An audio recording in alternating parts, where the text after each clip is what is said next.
All right, hey guys, I'm here, and I am rolling right now with a gentleman who is very much prepared for uh, COVID-19, and he is trying to keep ourselves safe. He's 6 feet away from his computer, um, and he's looking around, just making sure that everything is fine and dandy. But hey, kids, you stay back. Stay back. No one approach me. I could have it. Just stay where you. Okay, I can't see you, but all right, go ahead, Charan. you know what? It's perfect. I think like you frightened everyone. I think you frightened COVID itself away with your look. Now, underneath that mask, if you guys can't tell, is a man by the name of Rick Macy, who is a wonderful, wonderful human being. He's a great actor. And he was actually my acting coach when I first got into acting. He was my coach that like helped me learn the ways of film and helped me when I got an agent to get more involved. Thank you for covering up, Rick. And yeah, I'm embarrassed now. Now I gotta hide. yeah, you gotta hide now. No, but it's true. And the thing was, okay, let's see your pretty face so everyone can see what you look like. Let's just see. All right. Oh, the top of his head looks wonderful. Oh. Stop screaming. Stop it. Wow. Hi. That's Father Smith right there for you folks. No, it's been great. Like Rick, I've been doing these videos for a little while, like just interviewing people, just seeing what they're up to and what they were doing over this period of COVID, I suppose. And I was so excited that you would like give me some time to chat about life and what your journey has been like and everything, because you got 30 seconds. Dude, I got 30 seconds, man. I think I'm up, so we're pretty much ready to go. No, but it's been good. I mean, I was thinking about this. Like, I got into acting 2004. That was when I officially got into acting, and that's when I met you. And at the time, you had long sideburns. I think you were playing Father Smith or something like that, Joseph Smith Sr. Long sideburns. And I was just so freaking intimidated. I was like, oh my gosh, this guy. Because he's been in a lot of movies, a lot of LDS Church movie productions, but then a lot of other stuff that have come through Utah. And just the experience that you've had as a coach. I still call you coach. And we even went snowboarding once, where I became. Yes. Oh my gosh. That was fun. But no, I appreciate you like taking the time, man. It's really, really kind of you to like hop on and chat with me a little bit. But I'm tickled that you would ask me. Yeah. How are things going for you? Things are going well. I was teasing about the COVID at first. I don't want people to think that I'm making fun of it. It's certainly a serious thing, and my heart goes out to everyone that has been affected by it directly, certainly, and those that have been affected because they've lost their job. So, I don't mean to make fun of that at all. Of course not, yeah. But so my prayers and my thoughts, along with my wife, go out to all those people. But so as far as we're concerned, as far as what's going on, like it's been overstated, it's unprecedented. Yeah. It's made me really look at. I mean, though we haven't been affected with the disease, getting sick, it has affected certainly when we're in more of a lockdown situation. Yeah. If we have to go out, where do we have to go? And it's made me appreciate people, even in general, a lot more. I found people to be so much more friendly when I would have to fill up my car with gas. Yeah. I'd go to Costco and people would genuinely look at me and say hi, hello, and they'd ask me how I was doing. I mean, for real. Yeah. I said, well, I'm doing good. How about you guys? I mean, and normally you wouldn't even reach out to people. You just fill up, you hardly look at anyone, and you'd be on your way. Yeah. And that was one effect, a good effect that I found almost immediately, probably about a week into this, and people were really realizing this is serious stuff. Yeah. And I was just at the Costco, and this guy that looks like a man's man, and like he could just chew steel and take down lumber, trees this big around with his own hands. He just generally looked at me and goes, how you doing, man? You doing all right? Wow. And I just like, you're talking to me? Yeah. And so I found people to be genuinely, because we are all in this together, to use an overused phrase, but it is true, very friendly and more sincere if they do say anything at all, or there's a nod where usually you just pass each other wherever you are. So overall, we're doing well. I'm lucky to keep my job, my full-time job that I'm having, and my wife's been retired. So, you know, we've had more time to where we just be together. Our yard looks phenomenal, you know, whereas normally, you know, and I just found that you prioritize what really is important to do. Yeah. What do you really need to do and not want to do? Yeah. And so it's been good. It's been, you know, keep ourselves in check, but yeah, it's made conversations like this. I appreciate this so much. I appreciate just the contact with people. Yeah, absolutely. You know, it's interesting to see the level of compassion that's come out of this. My mom and I, we take walks all the time, and you used to hate your mother. I know you used to hate your mother. I know. I was like, geez, wait, a walk with her again?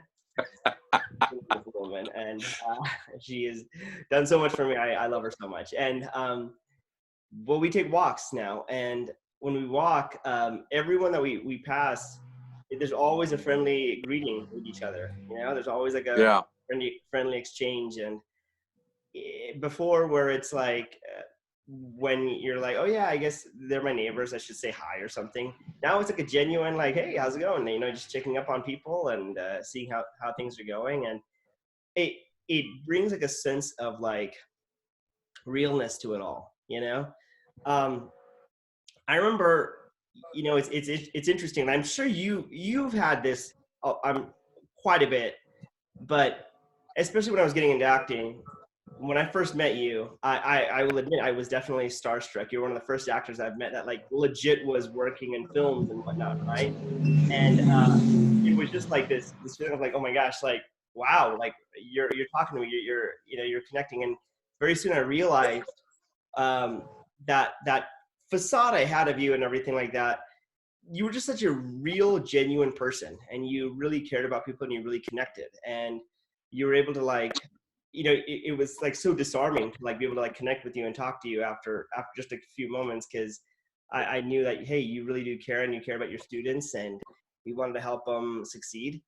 How have you seen other people's interactions of you as you kind of like, before all of this stuff happened, like when you were like being recognized as an actor in some project? Because I know you told me there have been a couple of times, right, where like you've been like recognized or anything like that. Is that correct? Yeah. It's like awards or anything like that. I mean, I think most actors, hopefully. Yeah. I didn't get into acting because I wanted awards. I didn't get into acting because I wanted to be recognized as a person. I didn't have that need. I mean, we all like to be pat on the back when we do something good, whether it's a test paper or any project that we do. We like to be recognized. But I never got into, my story about getting into acting is unlike most people's. Yeah, tell me about it. Tell me about it. I'm so curious to know how. Oh gosh. Well, this goes into more of a spiritual nature, because please, I didn't have I didn't come from a theatrical family, artistic, but no one in theater. My trifecta now, if you're going to make it, it's singing, dancing, and acting. You have to be really good in all three, basically, if you want to make it in the theater. And not necessarily in film, but in theater. So my trifecta growing up was sports, cars, and girls. Perfect. That's just a teenager. That's all I thought about. Acting never, ever, ever entered my mind at all. So kind of fast forward a few years, I got back from an LDS mission. I was accepted to BYU. I went to admissions. We went through, I was so ill prepared. I was so ill prepared for college. What's your major? So I declared my major, which is radio, television, broadcasting at the time. Yeah. And they said, so what's your minor? I said, what's that? And they kind of looked at each other, kind of smiled, and they said, well, a minor. And so they explained it. Yeah. And so I said, okay. And I'm thinking, I might as well have just covered my eyes, taken a dart, and throw it at a dartboard Astronomy. Okay, I'll do that. It was almost like that. However, the thought came into my mind, acting. Just like randomly came into your mind. It came into my mind. The only thing that came into my mind probably before that was an image that I had in a class that I took before I went on my mission. It was a speech class, and one of the projects or assignments was to get in front of the class and read a scene, which ironically is one of the worst play. I don't like the play. It's a good play, but I don't like the play. It's Death of a Salesman. Okay. Arthur Miller. Pulitzer Prize winner Arthur Miller, and he got it for this. I hated it. I didn't know much about it at the time. So I remember reading with this girl, just reading, we'd have to memorize it. And that came to my mind. And I said, do they have an acting program? Yeah. And they just kind of, again, smiled. And I'm sure after I left that office, they had a great laugh thinking, I don't think this guy's going to last a month here. Yeah. So I took acting as my minor. I put it up. My first semester in broadcast, radio, television broadcasting, I was bored to tears. Okay. I thought, no, I don't want to do this. And then I thought, well, maybe my second semester, which was 1976, I said, I'll just take some of my acting course. Yeah. And again, fast forwarding it, 2 months into it, I had done a small play, a student-directed play, and that was critiqued by a lot of students and faculty and things like this anyway. And oh my gosh, I mean, up to that point, things that I was learning in my classes, I was scared to death to get up there and do anything. But I told myself, don't just tell people you're in acting, do it. Yeah. Don't say, oh, you're an actor. Oh, that's so great. You know, the accolades were okay, but I realized the truth of it was I was sitting back in class and I thought, no, that's hypocritical. Rick, if you're going to tell someone you're an actor, then be a dang actor. Yeah. So I would push myself. Anyway, 2 months into it, I was receiving accolades, especially after that play. Some of the notables in the department, the staff or the teachers were coming up to me. Who are you? Where'd you come from? Why come I haven't seen you before? Similar things from some students. Anyway, it was confusing to me. I was appreciative, but it was confusing. Yeah. When that theater was empty, that was probably, again, 2 months into a winter semester. I went in and I sat about midway up and about halfway into the row, and my thoughts kind of turned into the form of a prayer because I was raised with a man who was a genuine artist. Okay. He was a graphic artist, designer, self-taught. I mean, this was his gift.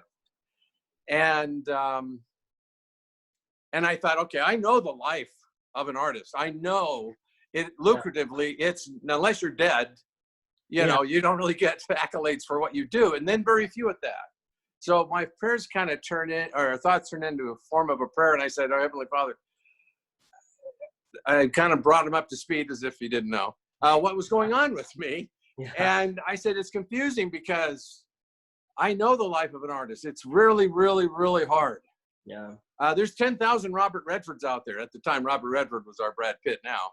Yeah. I said, 10,000 Robert Redfords out there. One's making it. The odds aren't great in my favor. However, if you're behind me in this, if this is what you want me to do, then I'll do it. Yeah. Nothing.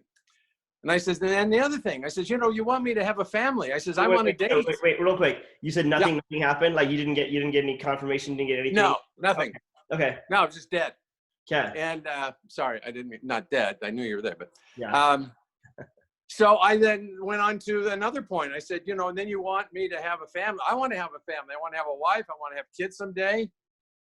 And if I date, I mean, it's more than just casual conversation when we go out on a date and they say, so what's your major? Yeah. If I tell them I'm anything less than a lawyer, doctor, or someone with a career, sure. I said, if I tell them I'm an actor, they're just going to pat me on the head and say, well, little boy, you go and have fun in life. I'm going to go look for someone serious. Yeah. Yeah. However, if this is what you want me to do, I know you'll send a young, unfortunate lady into my life to support me in this. Yeah. And I will do it if that's what you want me to do. Nothing. No, I didn't receive anything. And then I was thinking, I'm trying to think through this. And then I said, okay, because, you know, I says, I'm 2 months into this. I have no aspirations of going to LA or New York. I says, I don't know what I want to do with it. Yeah. I just know that it's taken off in me like nothing has ever taken off. I mean, it's just growing in me. And that's why I'm coming to you, because I'm so confused. I know the life of an artist is difficult. I don't want to take a family through that. Yeah. And so he's just letting me think through, basically. And then my thoughts, and I'm sure it was because I was prompted to think these things. My thoughts went to the temple, and I remember thinking that when we're in the temple, we covenant to use all our time, talents, and energies to build up the Lord's church and kingdom here on the earth. Yeah. I said, okay, this is what I'll do. I says, in the temple, we covenant, and I repeated that phrase, to build up your church and your kingdom. I said, I will use this talent then to do missionary work. Is this right? And faster than any answer I've ever received, Charan, I was given a confirmation at that moment that is undeniable, that I've carried with me to this day, that has sustained me through lean periods. And believe me, I've had lean periods and any actor who knows that. But when you have a family that you're trying to lead and they're trying to follow you, I had to go back to that. Yeah. Because it couldn't have been just a decision I made arbitrarily, like this is what I want to do, and I have a woman that's gullible enough to go along with me, or so much in love she didn't care. No, it had to be, and I probably would have quit long before, but I stayed with it. Now, I hadn't always been acting. It was like I had that experience, and I was grateful for it. Yeah. But I graduated, then it was even 10 years past that, and I thought, before I was doing anything with it, I'd moved out of the state of Utah, went to Texas, moved to Oregon, and it was about the latter 1890s, in the 1980s. Yeah. That anyway, the Lord directed me to come here to Utah, and then things started going forth. But it was a trial of faith the whole time. For sure. I almost gave up when I was in Oregon. I moved there because my brother passed away. Mm-hmm. I got a job there. Again, it was in retail. I was a manager and yada, yada. The Lord has always sustained me. Yeah. My patriarchal blessing told me to have no fear for the future, but have faith in Heavenly Father and His Son, Jesus Christ. And I'll always have the Holy Ghost to guide and direct me in all the affairs of my life. Now, I don't mind people hearing and seeing these things, and I certainly love and trust you. Yeah. This has been my road. It has been a test for me. He has great things in store. At that time, when I was sitting in the theater at BYU, he had things in mind that I was going to do and go through. If I remain certainly faithful and obedient to him, these certain blessings would be mine. But that's for everybody. When students come up to me over the years and said, Mr. Macy, do you think I have it? I want to do what you do. And they're so admiring of it. Yeah. I said, well, I appreciate that. However, I know my road is not like most people. Yeah. I said, I think the first thing you need to do is, if I'm talking to someone that's Christian, has Christian beliefs, especially through LDS, I just said, the first thing you need to do is, take classes like you're doing now, but then go to the Lord. I can give you an assessment of where I feel you're at this point, but I will never tell you, yes, you're going to make it. No, you can't make it. I think you've heard me tell that.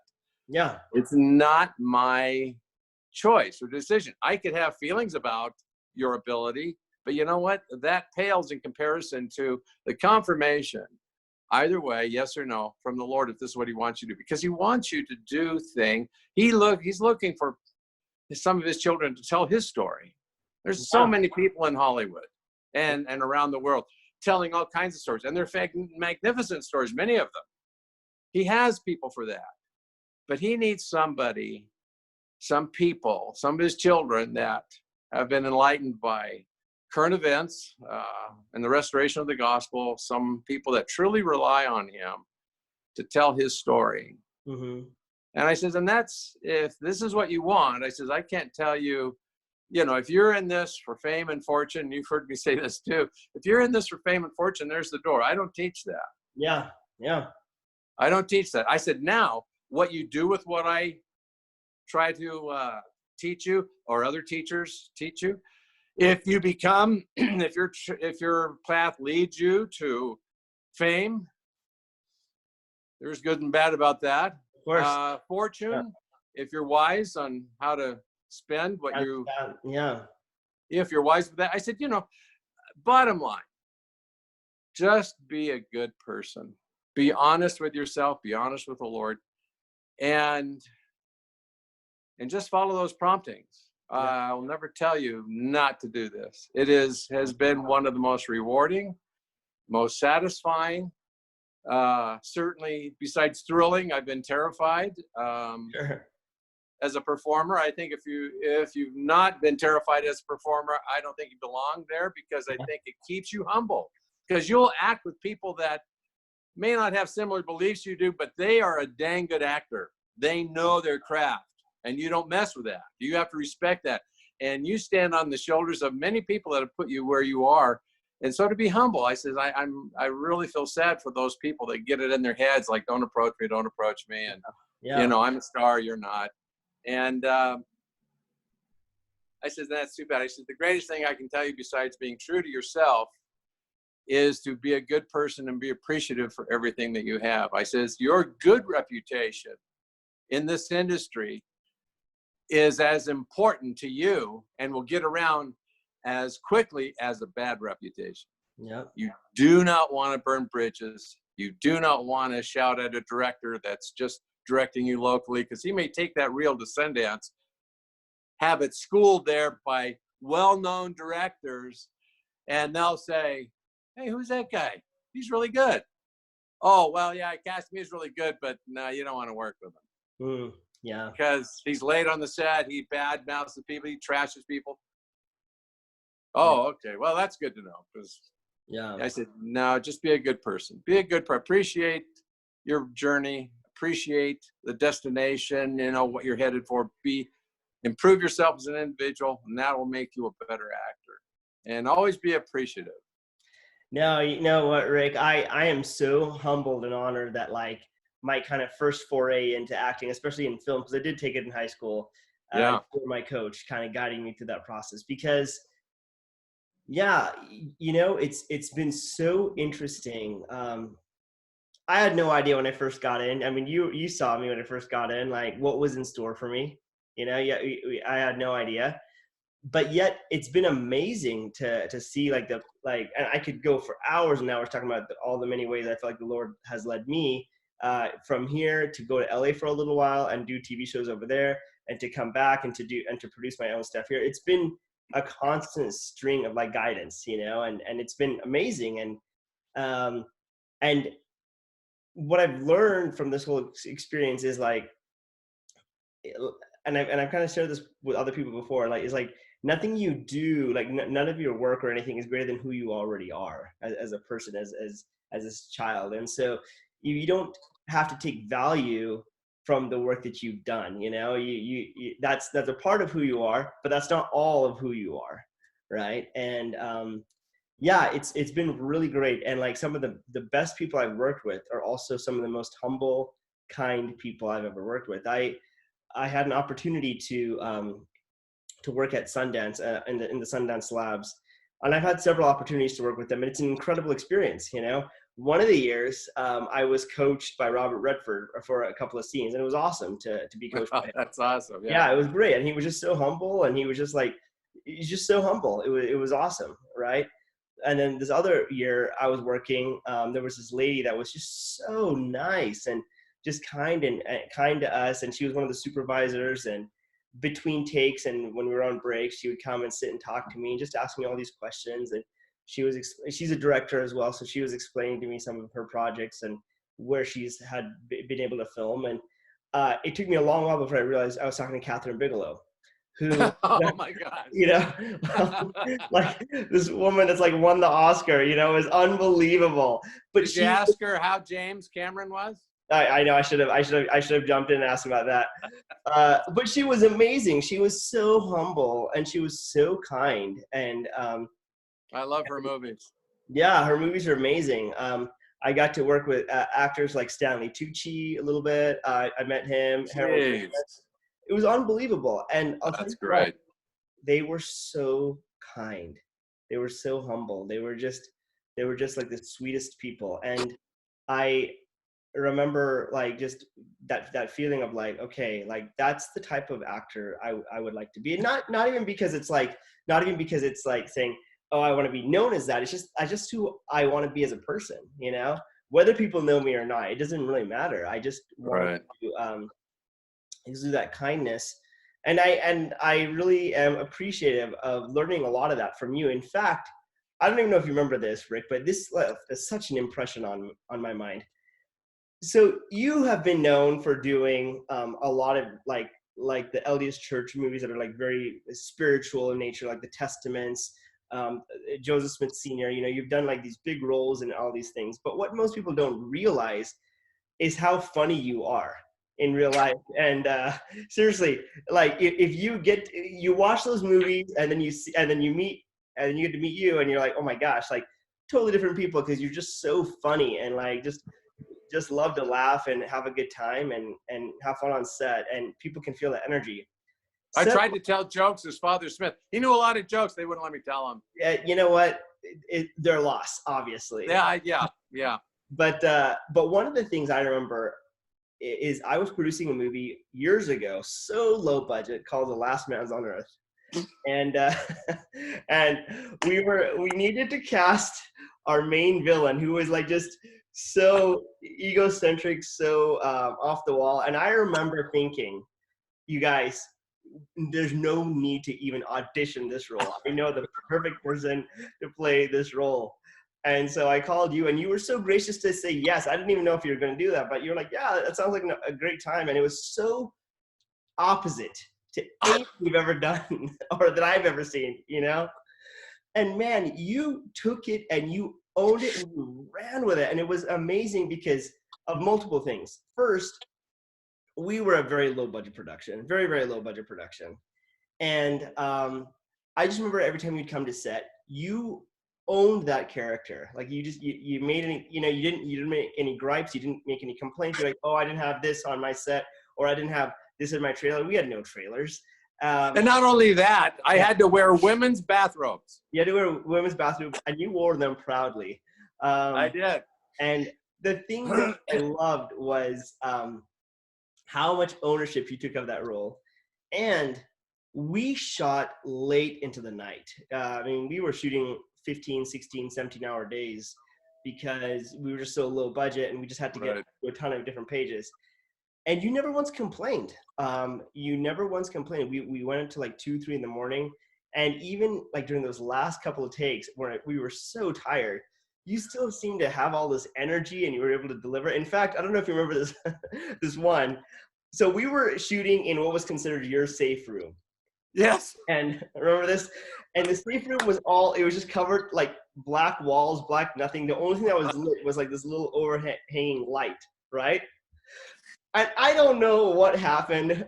We got hit with the case of the giggles so hard, you know? That was hysterical. It was so good. And we turned the lights off, and we could feel like we were trying so hard not to laugh. We're holding it, and I'm like, oh my gosh, please stay in character. Please stay in character. You know, and you're like this mastermind that's like concocting all these crazy plans. And at the time, I'm like this huge believer, and I want to follow you, and I'm like going willing to walk with you to your death. And we could not hold it in, man. I mean, even before the light turned on, we were just like dying laughing. Well, you can just feel it. You can just feel it in the air. Yeah, you can that was one I remember. Yeah. That, and then really being gross with the spine that I ripped out and licking it. And oh man, and you know what's amazing is I remember like being terrified of what you would think of this production. I was like, oh my gosh, did we just totally ruin Rick's career? I think we just ruined Rick's career. He'll never work again because of this movie. And we premiered it we screened it or something at the LDS Film Festival. Yeah. And, you know, we had you come, and the person I think that was laughing the loudest was your wife, you know? Oh, I know. She was laughing so hard and so loud in the theater. Like, just everyone was just dying laughing, and I'm like, oh my gosh, I think this is a success.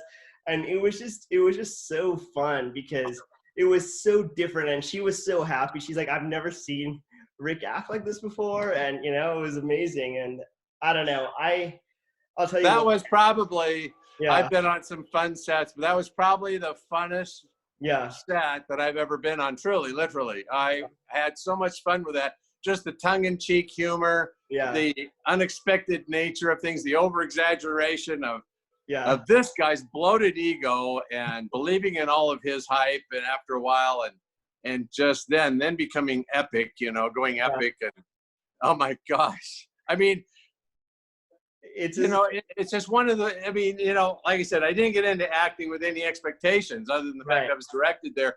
But, when you can do projects like that and have fun and use your skills to stay in character and and then when you break character, it's just fun because, Fun. I knew I shouldn't go here, but it's just, that's the theater experience. Those are fun times. Those are fun times. And, I'll tell you though, I so appreciated that you came on board and did that. And again, you gave me such a great example because here you are, a seasoned actor, being on sets that have had like millions and millions of dollars in budget, and doing your work there, but then being able to bring that same work ethic into a show, a production that's had like I don't know, like a $30,000 feature budget, and being able to like just do it. It really humbled me, and it taught me that, hey, it doesn't matter what size of production is in, you go in there and you do your thing, and it's launched us all into very lucrative careers. Oh my gosh, I mean, it's just rolling in the dough, I mean, we started with Last Man's on Earth, look where we are now. So I'll always be grateful to you for that. Hey, absolutely. Now here we are stuck doing Zoom calls. That's right. That's where it led to. That's where it led to. And I'm not ashamed. Not ashamed. Yeah. But kind of moving a little bit. Was that a cough? Did you cough? What's that? Yeah. Please get that back on. Hurry. Yeah, sorry. Yeah. Thank you. Okay, go ahead. Yeah. One of the things I was going to say was actually, it was something a friend of mine who had passed away after high school. He was always like, hey, let's make memories. And we'd make these little silly videos, these silly movies. And yet we had like all these fun times doing it, right? And that was where the memories were. That was like creating things were so invaluable, right? And it wasn't about making like extra dollars or whatever. I mean, of course, you want to make money to survive, but after that, it was just the experience of being with each other and creating some cool projects and whatnot. But one of the things I really respect about you is the spiritual nature in which you bring to your work. I've always considered myself a spiritual guy. I always tried to follow the spirit, to pray and everything before like doing roles, or just in my life. That's just kind of the way I experience life. But a lot of the projects that I know you've been on, you've been able to kind of bring that to your role, or your roles and whatnot. So I guess I want to talk a little bit more about that, because recently you have been working on the Book of Mormon projects, correct? You played Father Lehi. Did you have any experiences or any spiritual things that have happened that you felt kind of really inspired you or helped you learn as you were going down that path? Well, sure. It's like whenever I do work for the church, I treat it as a calling, and like with many callings, sometimes you take the spirit for granted. Yep. That mantle of whatever position you're filling, and me, I don't make it any less than any calling I've ever had in the church.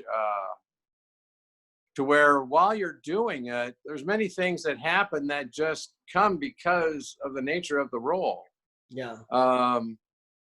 Like a bishop in counseling, you try to live in such a way that the Spirit is able to use you as an instrument in the Lord's hands and say whatever needs to be said to a certain person in an interview.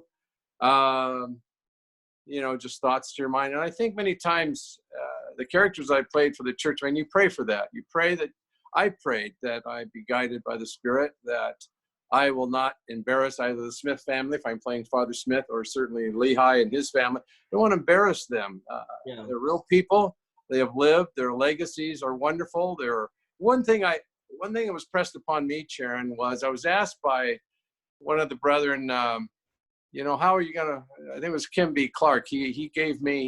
He's a 70, and he gave me a blessing.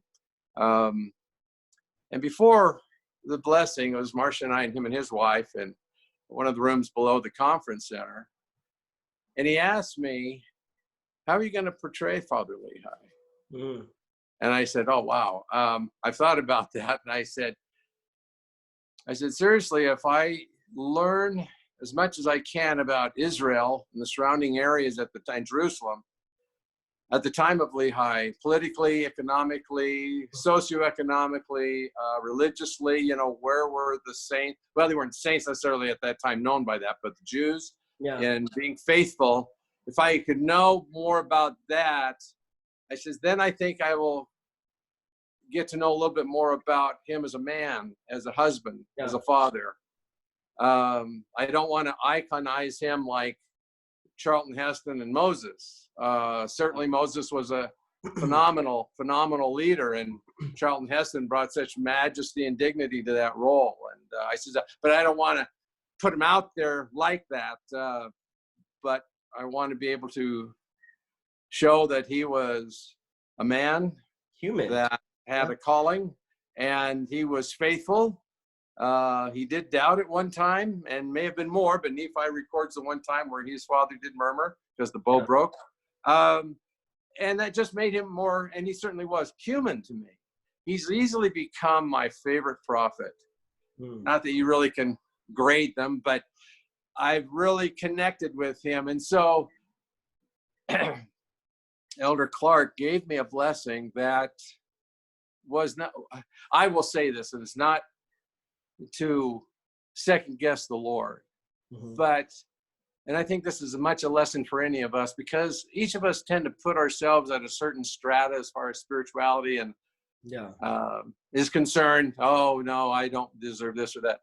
No, I think the Lord wants to bless us and will bless us because we are and can be deserving. He sees us as a being that we can't even imagine. Well, I'll say this. I can't imagine how he envisions me, what's possible for me to become. We hear that in the church, we can become like him. Well, I don't know what that means. I understand it a little bit. I can see in other people wonderful qualities. I put them, a certain level, stature of spirituality. Certainly we use the apostles, and certainly our dear President Russell M. Nelson. I can't see myself like that. However, the Lord, I'm sure, admonishes us, first of all, and like I've told actors, don't compare yourself to each other. That's not fair. Everyone, even though you encounter similar things in life, you're all different. You learn maybe the similar principle, but you travel a different road, literally in many cases, but you're still learning similar things. So as I'm playing Lehi, the prayer is always either as a cast and crew, and certainly individually, and sometimes with another cast member on the set, you'll pray that the scene goes well. You pray that you have the inspiration as a result of your study and research that you brought to the set, unlike any other role that we do. But knowing secretly, because I don't share my story with everyone, that I was to use this for missionary work. And if I'm to do that, and as we are taught in the scriptures, we can't teach without the Spirit. I can say the same line with the Spirit. It comes out totally different, with a totally different feeling than if I didn't have the Spirit. Then it just becomes a line. And so I pray that I'm honest to the script. I'm honest to my testimony. I'm honest with myself and open enough that I can not only aware like we are of the other actors, and that we give and take like we should and receive everything from them so we can respond honestly, but that conduit is open as well with the Lord. That's the most important thing. So I don't have to worry about if I'm listening and speaking, that it comes from an honest place. Yeah. Yes, emotionally, but also spiritually, that it has the impact that it needs, because though it's written in scripture form, recorded in that way, when Lehi or any of the prophets spoke, or even the women spoke, they weren't thinking of it as scripture. They were just being moved by the Spirit. They were just speaking as they felt. Mm-hmm. Yeah, it's great because I think one of the big reasons when I moved to LA, I had felt like I should go to LA. Like I felt it was the right time for me to go, and I needed to experience the things I need to experience over there. And it was awesome. Like I learned I met a lot of great people. I got to be on some really cool TV shows. It was awesome. It was great.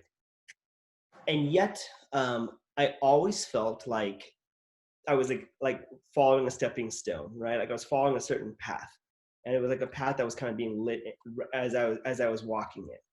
And I learned very quickly to let go of the expectations of where that path is going to go, right?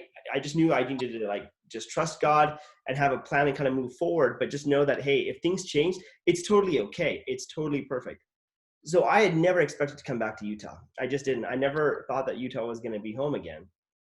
But then I don't know what it was the last few years before I moved back to Utah officially. I just started feeling like, hey, you know what? I think things are changing, and it's time for me to not necessarily say it's a wrap on LA, the world of LA, but it's just like, it just made me feel like, you know what? I've learned a lot of things here, and I want to implement them and create my own path, my own story. And see, that's always driven me, right? To like create my own path and to create my own story and to, I don't know, promote good. Like I've just been a big believer in that. And I remember thinking the movies that have always inspired me have always promoted some form of goodness and some form of light, in whatever capacity that was. And that always moved me. And honestly, acting in LA, there's a lot of opportunities. I was doing TV shows where that was not the motive, you know? Yeah. And I remember thinking, hey, I just didn't feel like my purpose was being fulfilled. I felt like I was like just kind of going through the motions, but truthfully, I didn't enjoy acting as much. So, it's interesting because that's where, for you and I and others of our faith, it's like, it's not to look at acting and think, no, LA's the Mecca. Why would I leave here? Yeah. But if the Lord has something else in mind for you and you go on your feelings like that, other people are saying, are you nuts? Yeah. But for us, it's like, well, I think the Lord can do more with me than what I think I can do for myself. And we're taught that. That's where faith comes in. And the work that we do, I mean, you can do phenomenal work, I mean, with other companies and production companies and so forth, and great storytellers, great director, writers. Yeah. But what are the stories that need to be told? I mean, really need to be told. Not that there aren't any in LA that need to be told, because there's so many wonderful, heartwarming, stories being told, and human relationships and lessons learned, and good stories like that. But I mean, I had to wrestle with the fact that when I started getting a head on my shoulders, as far as like, oh, wow, I'm really good. Yeah. Then my vision started to be a little askew from where the Lord wanted me to be. Yeah. And I started getting I hadn't even been in acting a year. It was in the same year that the Lord told me 2 months in that I was going to, do this for missionary work. The end of the summer, that summer, I did summer stock theater. I was the lead in 2 of their 3 shows. Oh man. Yeah. I've arrived. You've arrived. You made it. Yeah.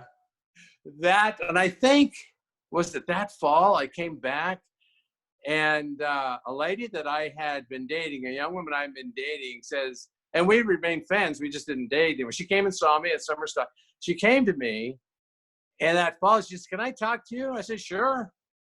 Her name is Wendy. Yeah. And I said, sure. So we meet in B201, or in the Hollow Tunnel there, BYU.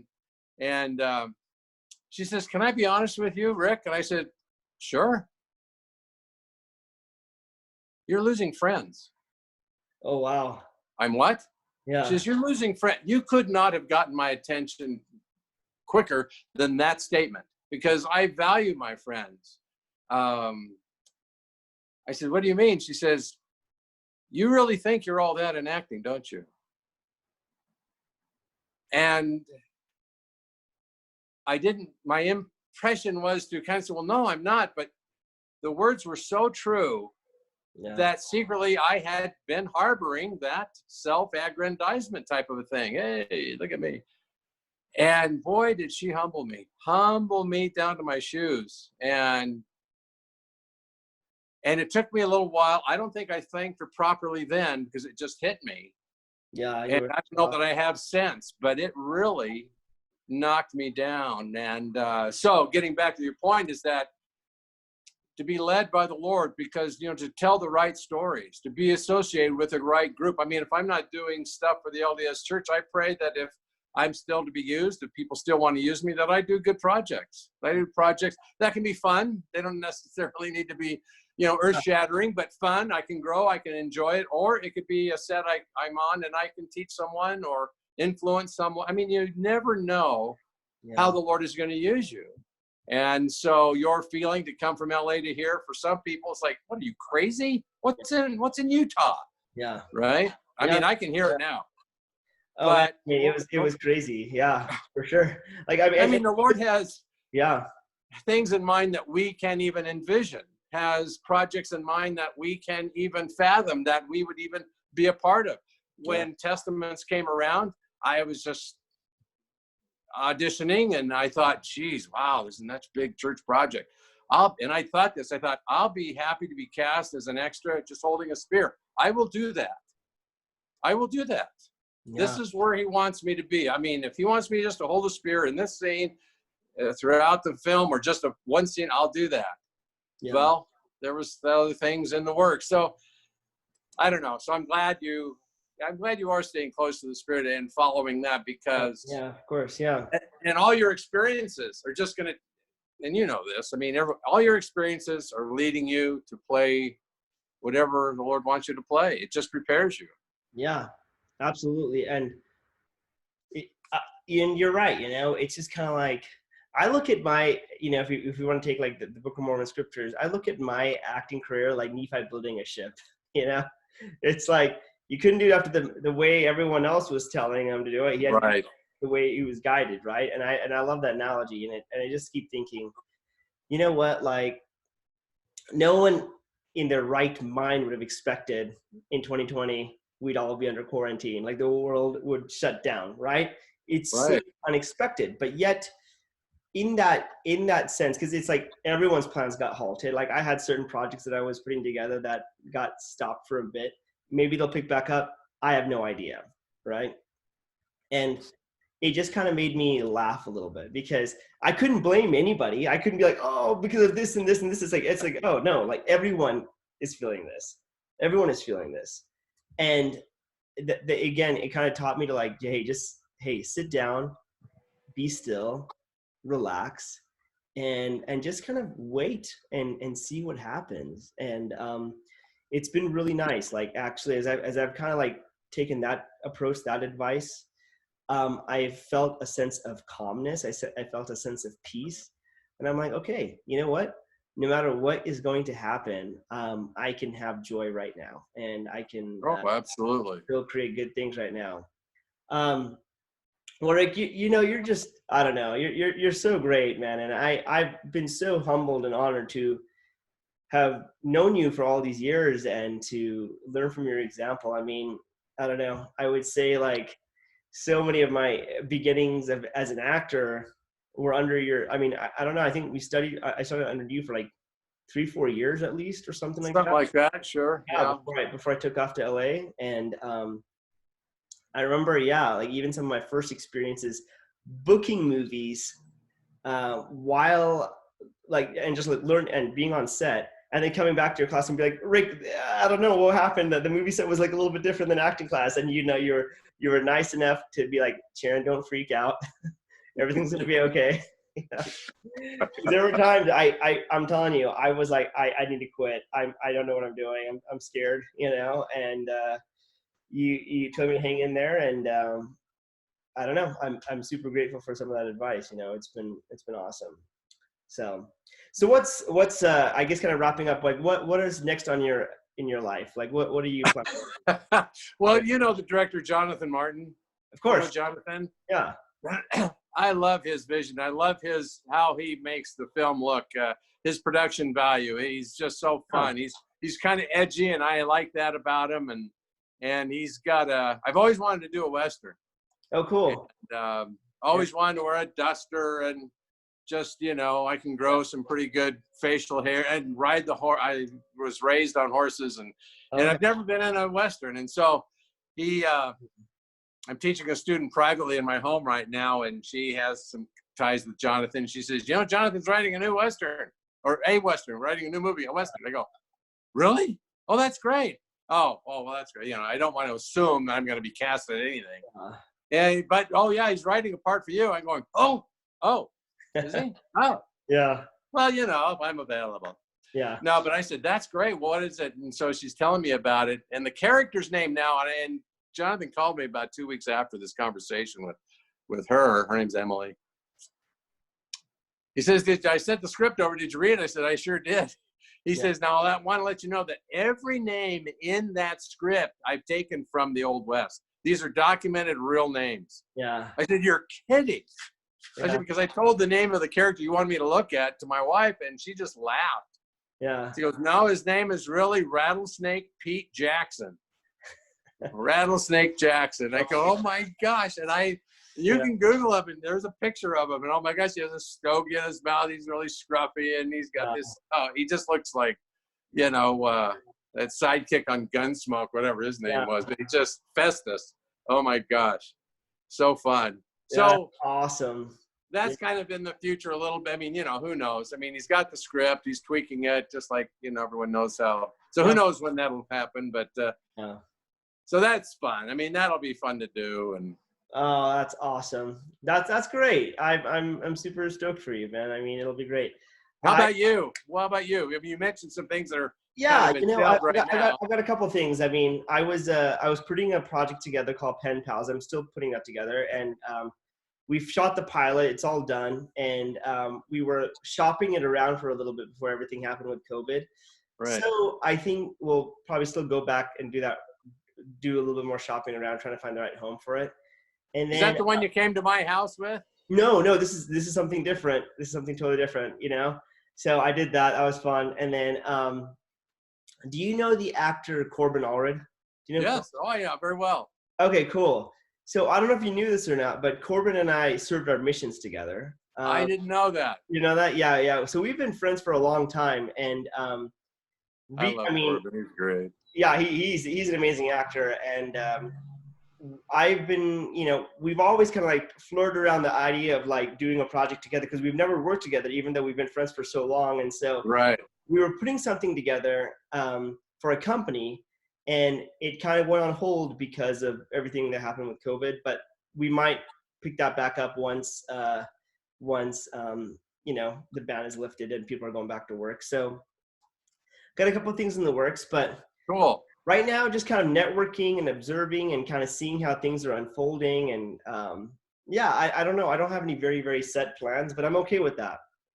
I'm okay with like kind of just seeing what feels right. Like the biggest thing that I do know for myself though, is whatever project I do end up doing, I want to make sure that it feels very authentic to me. It feels good to me.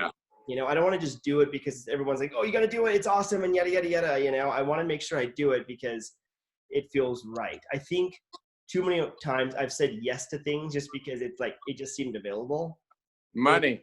Maybe money, but, you're paying me? Okay, I'll do it. Yeah. Oh yeah. Wait, what? Yeah. But I also want to do things that really kind of speak to me. So I have a bit of soul searching I got to do for that, but that's okay. I'm excited to do that.